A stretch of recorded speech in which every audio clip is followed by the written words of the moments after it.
Professor V T Rama, Kerala ഹൗസിലെ controller നിയമനവുമായി ബന്ധപ്പെട്ട വാർത്തയാണ് ജനം ടി വി ഇപ്പോൾ പുറത്തു കൊണ്ടുവരുന്നത്. ഈ NGO യൂണിയൻ നേതാവിനെ നിയമിക്കാൻ മുഖ്യമന്ത്രിയുടെ ഓഫീസിന്റെ ഇടപെടൽ ഉണ്ടായിരിക്കുന്നു. മാത്രമല്ല, നിയമന ഉത്തരവിറങ്ങി. ഈ മാസം 31-ന് ഈ പറയുന്ന KM പ്രകാശൻ വിരമിക്കാനിരിക്കെയാണ് ഫ്രണ്ട് ഓഫീസ് മാനേജറായിരുന്ന അയാളെ കൺട്രോളറാക്കാൻ വേണ്ടി മുഖ്യമന്ത്രിയുടെ ഓഫീസ് ഇടപെട്ട് നിയമന ഉത്തരവ് ഇന്നിപ്പോൾ പുറത്തിറങ്ങിയിരിക്കുന്നത്. നാളെ വിഷയം കോടതി പരിഗണിക്കാനും ഇരിക്കുകയാണ്.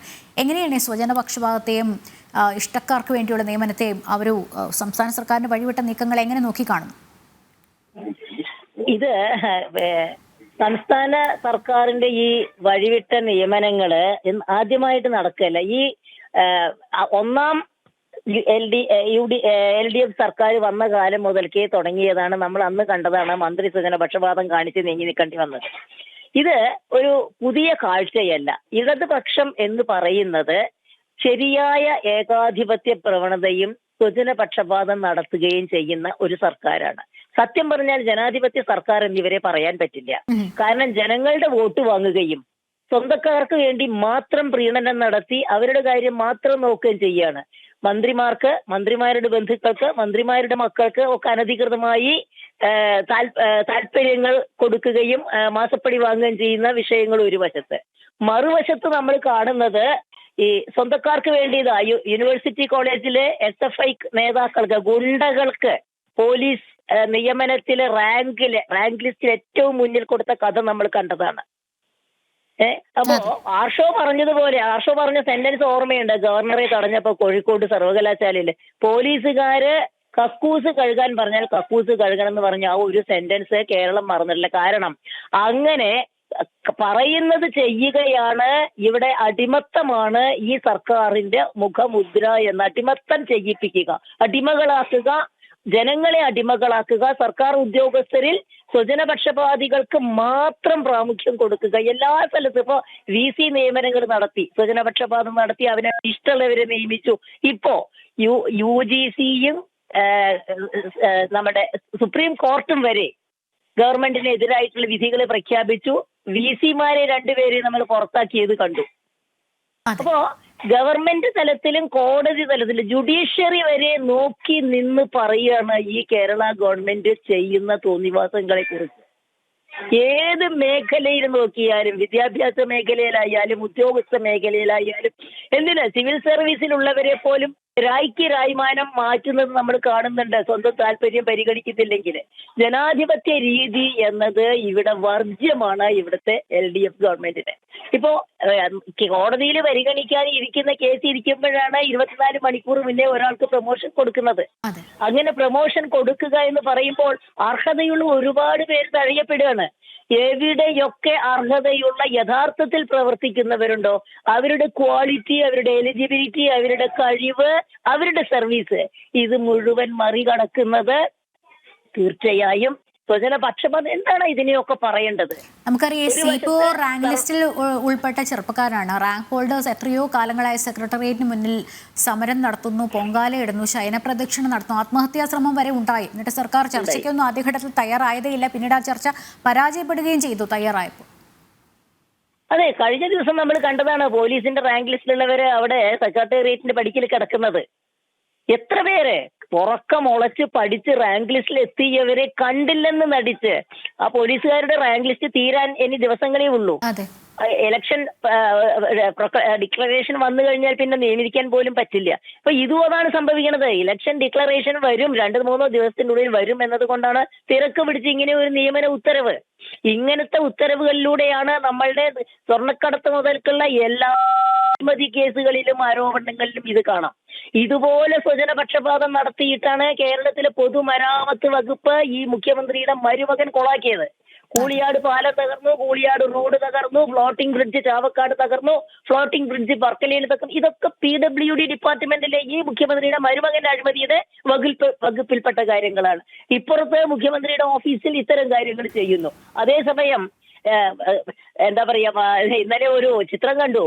പ്രധാനമന്ത്രി ഇരിക്കുന്നിടത്ത് മയില് വരും, മുഖ്യമന്ത്രി ഇരിക്കുന്നിടത്ത് മരപ്പെട്ടിയും വരും എന്നൊരു അവസ്ഥയിലാണ് ഇന്ന് കേരളത്തിന്റെ സ്ഥിതി. യഥാ രാജ തഥാ പ്രജ എന്ന് പറയുന്നത് പോലെ. അപ്പോ എലക്ഷൻ അടുത്ത് നിൽക്കുന്ന ഈ അവസരത്തിൽ പോലും സർവകലാശാല SFIക്കാരുടെ കയ്യിൽ ഏൽപ്പിച്ചു കൊടുത്ത SFIക്കാരെ കൊണ്ട് ഒരു കലോത്സവം നടത്തി, സർവകലാശാല കലോത്സവം എന്ന് പറയുന്നത് പണ്ടൊക്കെ ഏറ്റവും പ്രസ്റ്റീജിയസ് ആയിരുന്നു, അത് നശിപ്പിച്ചു. പൂക്കോട് കോളേജിലെ SFIക്കാർക്ക് സർവാധിപത്യം കൊടുത്തു, SFI അധ്യാപകർക്ക് സർവാധിപത്യം കൊടുത്തു, ഒരു കോളേജ് നശിപ്പിച്ചു, ഒരു പാവം കുട്ടിയുടെ ജീവൻ പോലും പൊലിഞ്ഞു പോയി. അങ്ങനെ ഇടതുപക്ഷത്തിന്റെ ഈ ആധിപത്യ സ്വഭാവം കൊണ്ട് മറ്റുള്ളവരെ അടിമകളാക്കുകയും അടിച്ചമർത്തുകയും ചെയ്യുന്ന ഒരു നയം, അതിന്റെ ഭാഗമാണ് ഇവർ പറയുന്നത് അനുസരിക്കുന്ന ഇവരുടെ അതേ സൈക്കോളജിയുള്ള, ഞാൻ അവരുടെ ഐഡിയോളജി എന്ന് പറയില്ല, ഇവരുടെ സൈക്കോളജിയുള്ള, ഇവരുടെ ഡിക്റ്ററ്റോറിയൽ സൈക്കോളജി ഉള്ളവരെ ഇവരുടെ കൂടെ ഉയർന്ന സ്ഥാനങ്ങളിൽ ഇരുത്തുകയും അങ്ങനെ കേരള ജനതയെ തകർത്ത് ചവിട്ടി മെതിച്ച് ഏത് പാതാളത്തിലേക്ക് എത്തിക്കാമോ അത് ചെയ്യാം. അങ്ങനെ എല്ലാ ക്രമവിരുദ്ധ പരിപാടികളും നടത്തി കഴിഞ്ഞാലോ ധൂർത്തടിച്ച് നശിപ്പിച്ച് അവസാനം കേന്ദ്രത്തിനെ കുറ്റം പറയും. കേന്ദ്രത്തിന്റെ കിട്ടുന്നതെല്ലാം വാരി വിഴുങ്ങി എല്ലാം സ്വന്തം പേരിൽ വെച്ച് കഴിഞ്ഞ് അവസാനം ഏത് തരത്തിലുള്ള നഷ്ടം വന്നാലും അത് കേന്ദ്രത്തിൽ ആരോപിക്കുക, ഒരു ഉളുപ്പില്ലായ്മ എന്ന് പറയില്ല. പ്രൊഫസർ വി ടി രമ, ഇവരുടെ ഒരു ധൈര്യം എന്ന് പറയുന്നത് ഇവർ ഈ വിതറുന്ന ക്യാപ്സൂളുകൾ ഉണ്ടല്ലോ, അത് വിഴുങ്ങി അത് അങ്ങനെ തന്നെ വിശ്വസിക്കുന്ന ഒരു കൂട്ടം ആളുകളുണ്ട് എന്നുള്ളതാണ്. ഈ കേന്ദ്ര സർക്കാരിനെ കുറ്റം പറയുമ്പോഴും ഈ സംസ്ഥാന സർക്കാരിന്റെ കെടുകാര്യസ്ഥത മൂലമാണെന്ന് ഈ ഒരു അണികൾ ഒരു കൂട്ടർ വിശ്വസിക്കാൻ തയ്യാറേയല്ല. അങ്ങനെ ഒരു കൂട്ടം അണികളാണ് ഇവരുടെ ഒരു ധൈര്യവും. അണികളെ മുഴുവൻ കാശ് കൊടുത്തിരുത്തിയിരിക്കല്ലേ, എല്ലാവർക്കും നക്കാപ്പിച്ച പോക്കറ്റിൽ ഇട്ട് കൊടുത്തിട്ട് അവരെ ഒക്കെ ഇങ്ങനെ വെച്ചിരിക്കുന്ന ഐഡന്റിറ്റി കളഞ്ഞ ഒരു ജനസമൂഹമാക്കി ഇവരുടെ വോട്ടേഴ്സ്. പണ്ട് 1978 ജോൺ അബ്രഹാമിന്റെ ഒരു സിനിമയുണ്ടായിരുന്നു, അഗ്രഹാരത്തിലെ കഴുത. അതിന്റെ പരസ്യവാചക ഇങ്ങനെയായിരുന്നു, പൊതുജനം സമം കഴുത സമം പൊതുജനം.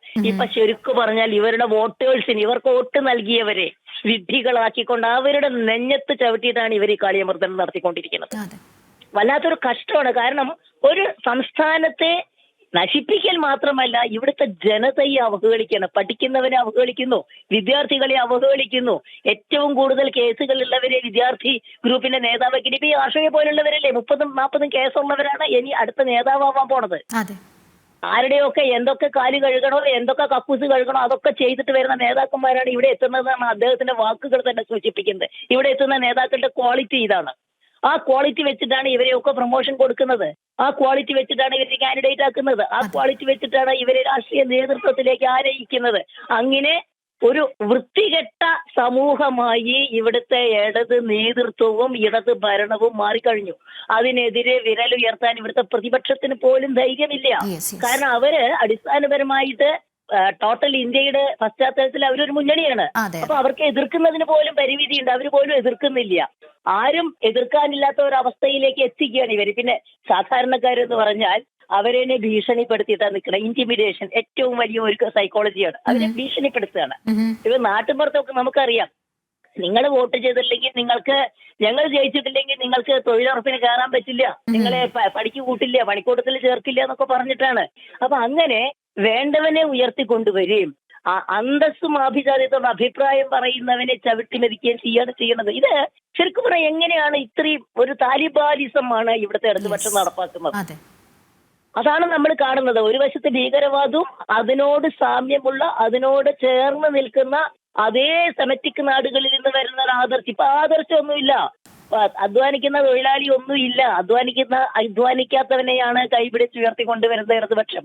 അധ്വാനിക്കുന്ന കുട്ടികൾക്ക് ജോലി കിട്ടുന്നില്ല, അധ്വാനിക്കാത്തവന് പ്രൊമോഷൻ കിട്ടിപ്പോവുകയും ചെയ്യുന്നു. അപ്പൊ ആദർശം പോലും ഇല്ല, വെറും ഒരു താലിബാനിസത്തിന്റെ ഒരു മറുവശമായി മാറുകയാണ്. ഇവർ രണ്ടും ചേർന്നിട്ട് ഈ കേരളത്തെ നശിപ്പിച്ചുകൊണ്ടിരിക്കുകയാണ് എല്ലാ രീതിയിലും. ഇത് ശരിക്കും പറഞ്ഞാൽ ആ അവിടെ ഉള്ള എംപ്ലോയീസിന്റെ ഇടയിൽ അവരുടെയൊക്കെ ഒരു മനസ്താപം എന്ന് പറയുന്നതുണ്ടല്ലോ, വർക്ക് ചെയ്തിട്ട് അവരുടെ ലിസ്റ്റിൽ വന്ന് പ്രൊമോഷൻ കിട്ടേണ്ടവര്, അതുപോലെ പുറത്ത് നിൽക്കുന്നവർ, ഇവരുടെയൊക്കെ മാനസികമായിട്ടുള്ള ഒരു വ്യഥ എന്ന് പറയുന്നത് അർഹതയുള്ളവന് അംഗീകാരം കൊടുക്കാതിരിക്കലാണ് ഏറ്റവും വലിയൊരു തെറ്റ്. മനഃശാസ്ത്രപരമായിട്ട് ഏറ്റവും വലിയൊരു ദ്രോഹമാണ് ഇവർ ചെയ്തുകൊണ്ടിരിക്കുന്നത്. ഇതിന് എപ്പോഴെങ്കിലുമൊക്കെ ജനത്തിൽ നിന്ന് തിരിച്ചടി കിട്ടുമെന്ന് ഇവർ മനസ്സിലാക്കണം. അധികം ഒന്നും വൈകില്ല. കാരണം അത് പ്രകൃതിയുടെ കാവ്യനീതിയാണ്. അത് കിട്ടാതിരിക്കില്ല, കുറച്ചു കാലമൊക്കെ ഇങ്ങനെ ഓടും. പക്ഷേ ഇതിനൊക്കെ എതിരെ പ്രതികരണങ്ങൾ ഉണ്ടാവുന്ന ഉറപ്പാണ്. അന്ന് അവരുടെ വീഴ്ച വളരെ ഭീകരമായ വീഴ്ചയായിരിക്കും എന്ന് ഇവിടുത്തെ ഇടതുപക്ഷവും മുഖ്യമന്ത്രിയും ഓർത്താൽ നന്ന്. അവരുടെ സൗകര്യങ്ങൾക്കൊന്നും കുറവില്ല, നാട്ടുകാർക്ക് മാത്രമേ പ്രശ്നമുള്ളൂ. വളരെയധികം നന്ദി പ്രൊഫസർ വി ടി രമ.